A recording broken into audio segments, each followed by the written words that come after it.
Well, commodities have done very poorly for the last 5 years, and they've underperformed inflation by about 5% per year compound.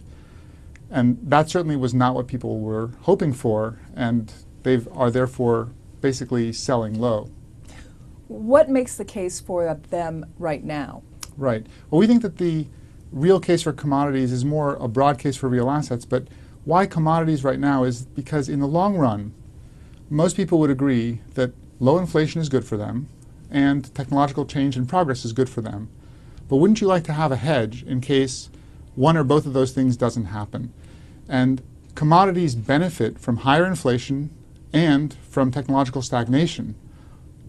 Now, we don't want to be betting too much on that either, but if it happens, it's really nice to know that a portion of your portfolio is positioned to do well nonetheless. And what portion generally do you suggest to clients? So we would say that real assets broadly, of which commodities are just one portion, should probably be about 10% of the exposure that a typical client has to riskier, higher growth assets. And I'm going to bet most people are not there. Most people are way, way below. Yeah. And the reason is that, look, inflation has not been a real factor for a very long time. Inflation has been under 2% for the last 5 years. And with inflation off the table, it's not surprising that commodities haven't done well, since inflation is the thing that they respond to.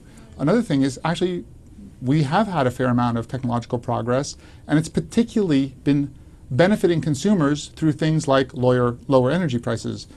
Oil, for example, has actually had a negative 16% compound return in the futures market, and actually natural gas is even more amazingly down 41% annualized over the last 5 years.